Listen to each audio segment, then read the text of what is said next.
You all had better understand something, people. On this channel, we got the prophet, the psychic, the preacher, and the pastor. So y'all covered. We got all four. If you don't like the pastor, maybe you'll like the preacher. If you don't like the preacher, maybe you'll like the psychic. And if you don't like the psychic, maybe you'll like the pastor. Y'all covered, people. We good on this channel. Hello, everybody. This is the magic man, the tennis preacher, the prophet, the psychic, and y'all know the tennis pastor coming back at you again with another video. Okay, people, I know what you're saying. Magic man, what you doing with that ridiculous looking hat on? I actually got two of them, people. Got two of them, and I still got the tags on them. I was in the 99, I'm just being funny right now before I get into the topic. But this is true though. I was in the 99-cent store. You know, the 99-cent store, they have some interesting stuff in there sometimes.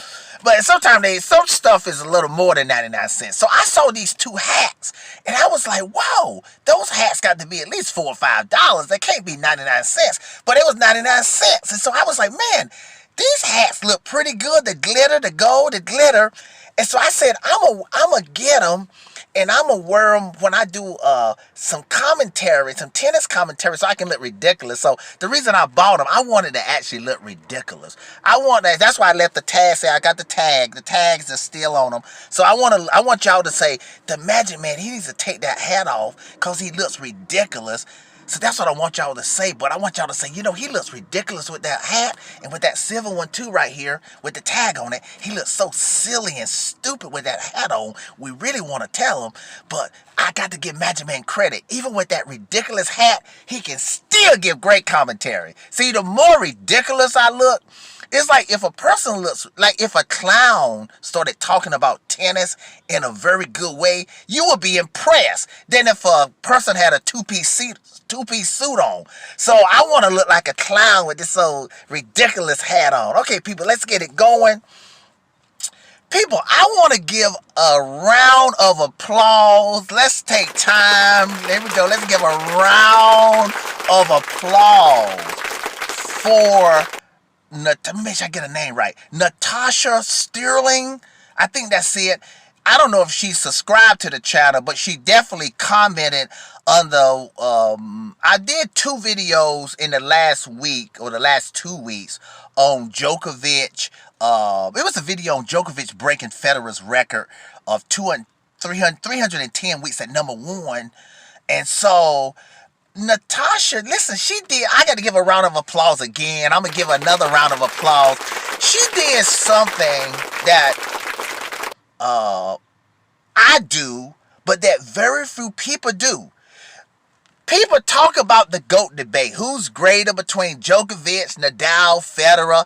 Federer fans may say Federer is the GOAT, or Nadal fans may say Nadal's the GOAT. Djokovic fans may say Djokovic is the GOAT. But you know what very few people do? And this is what Natasha Sterling did.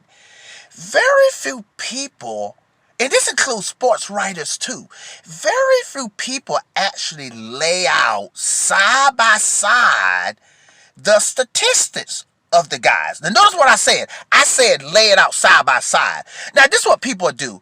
They'll say, they'll give Djokovic statistics by itself, and then they'll say this is why Nadal was greater. But they won't lay Djokovic stats out right beside Nadal stats, or Nadal stats out right beside Federer stats, or Federer stats out right beside Nadal and Djokovic stats. Now, some people will do this here. They'll lay out like 4 categories, okay? There's the slams, ATP finales, a couple other things. The Nadal fans always throw that Olympic medal in there, since Nadal got that Olympic medal, and Federer doesn't have the Olympic medal. Okay, so now, what I like what Natasha Sterling did, like I said, we're going to give her another round of applause at the end here. She just, not only did she lay it out, she laid out 47 categories. Whoa, people, listen. You know I've been telling y'all, it ain't just about the slams, and it's about a lot of things. Just think about it, people. When you talk about who's the GOAT, let me change hats here a little more ridiculous. Got that tag on there. I said, I'm going to keep that tag on there so y'all can say Magic Man looking stupid. stupid with that hat. That's what I want y'all to say. I want y'all to comment. Say, Magic, you looking stupid with that hat on. Watch this there. Now, putting that hat on here smooth. Listen, she did 40. Natasha Sterling, she wrote out 47 categories. Now, people, probably me.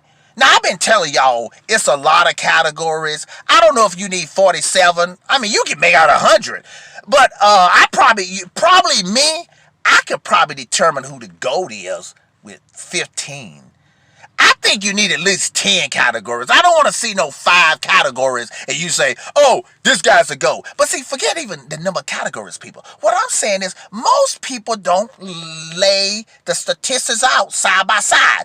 They'll do it individually. They'll say what Federer did, but they won't lay it beside Djokovic or beside Nadal. And if they lay it out, they'll only lay out a few categories.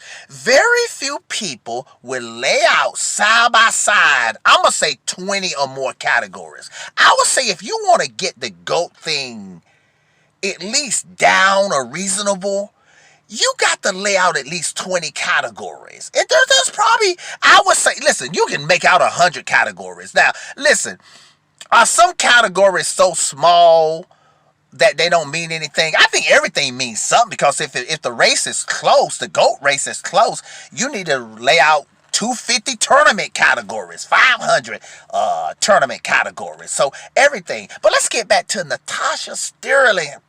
Round of applause. She laid it out, and you know, she said something very interesting that I thought was funny. She said, if you have an objective mind and use your logical reasoning, she said you can see who the GOAT is. She sort of said it like that. I don't know if I got that verbatim, but it's sort of that way. Now, this video ain't to say who's the GOAT between Djokovic, Nadal, and Federer, but the video is to say, people, listen, lay out, you know what, lay out 20 categories. And you know what? You choose the categories. Because you probably said, well, well, you know the obvious categories, like the majors, the ATP finales, the end of the year tournament, the Master Series, 500 tournaments. Well, let's forget the 500 tournaments. That comes a little later, but that counts too. Years at number one. Head-to-head counts somewhat. There's a lot of categories, people, and we can go on and on. How many top 10 players do you beat? How long was your peak? What is your conversion rate? How quickly do you get to? How many finals do you have to be in? Versus how many majors do you win? Like the conversion rate. All the categories, she laid them out, people. Just go to the video. Just type in tennis profit. Djokovic breaks Federer's record at number one. It's under there. So I think it's like the first comment, okay? And so, but let me get back to what I was saying. Very few people, for whatever the reason is, whether they think if they lay it out side by side, it'll be like, if you ever heard somebody, it'll be like a woman talking about another woman. Say one attractive woman is sort of attractive, but she's talking bad about this really attractive woman, but she won't dare go right beside that attractive woman and say, hey people, who do y'all think look better? Me or this very attractive woman that I don't like? So she ain't gonna let, you know why? See, that's why people won't do it. Because if they lay out, like Natasha said, if you lay it out, it may be, she said it's obvious. I'm not here to say it's obvious. I'll let y'all determine that. But she said it's obvious who the GOAT is. If you lay out all the categories, I'm going to say do at least 20. You ain't got to do 47. Even if you do 20 categories and you make out the category.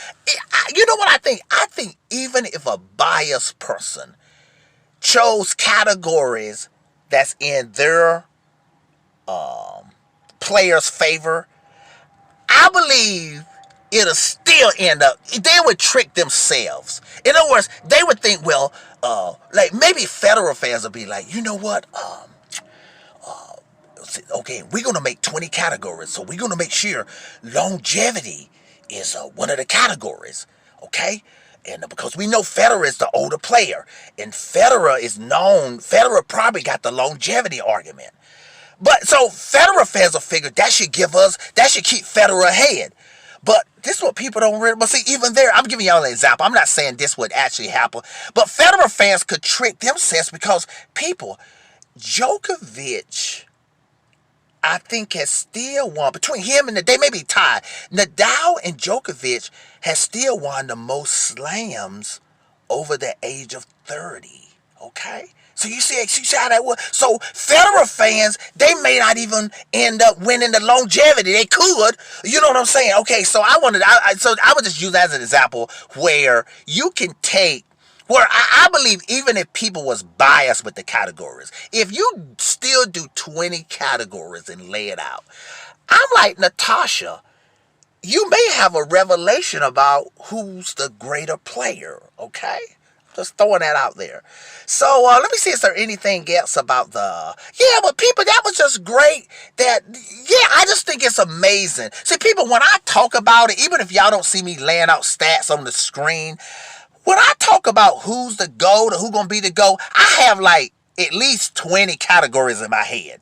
That's why some people be like, Magic Man, that's why some people jump in the comment section be, why is Magic Man saying this? He don't know who the GOAT gonna be or what the GOAT is and all this stuff. Well, what they don't understand, they just looking at one category. Who got the most slams? And that's who the GOAT's gonna be. And you know what's so silly about that argument, people? People, that's silly from every way. Like, if Djokovic just get 20, so people just gonna say Djokovic is the GOAT. If Nadal get 21, they gonna say Nadal's the GOAT. Well, if that's true, so if Federer comes back and win 21, so who's the GOAT then? Oh, if Federer get 22, so if you just going on majors, you got to go with everything. People, look at it this way. If they're gonna do a review of your job to determine if you get a raise, suppose your manager said, we're just gonna, I think it's a job evaluation. Yeah, if they're gonna do a job evaluation on you for something that important to determine if you're going to get a $10,000 raise, you better hope they have more than just one or two categories. They better have 20 or 30 things. Do you come to work on time? How quickly do you get the job done? Do you have great communication skills? Y'all know how it is on the job when they do those job evaluation things. There's like 20 or 30 categories, at least 10, okay? So once again, people, let's give a round of applause to Natasha Sterling for laying out. And I ain't saying y'all she was pretty objective about it. She didn't even say who she thought the GOAT was. She said it was obvious. So I think she's saying Djokovic is the GOAT. If you just ask me what she's probably saying, I think she's saying Djokovic is the GOAT already. It sort of sounds that way. Okay, I'm not endorsing that yet. I'm just letting y'all throw it out. You know what I'm saying? I know who I think probably is the GOAT right now. But even me, people, I got another video coming that's gonna really fire some people up. That's gonna show that even sometimes statistics don't totally determine who's the GOAT. It can, but not totally. There's a lot of things. Like I said, there's intangibles. There's all kind of stuff. But y'all listen to the next video. Okay, people, once again, round of applause to Natasha Sterling, tennis preacher, prophet, psychic. Man, let me try my other hat on here. Y'all, look at this hat. Let me turn it this way. Look ridiculous. I love it, man. Yeah, I like this right here. Ridiculous hat, giving good commentary. All right, people, here we go. Tennis preacher, prophet, psychic, signing off. Have a good one. You all have better understand something about this channel, people. Y'all lucky. Y'all got all four. 4-1, 1-4. On this channel, people, y'all got the prophet, tennis prophet. You got the psychic, tennis psychic. You got the preacher, tennis preacher, and you got the prophet, tennis prophet. And for example, if you don't like the prophet, tennis prophet, maybe you would like the tennis psychic. If you don't like the analysis of the tennis psychic, maybe you would like the analysis of the tennis preacher. And if you don't like the analysis of the tennis preacher, maybe you like the analysis of the tennis prophet. I'm telling y'all, people, y'all good on this channel. We good. We got it covered in all ways. All right, people, tennis preacher, prophet, psychic. Sign it off. Have a good one.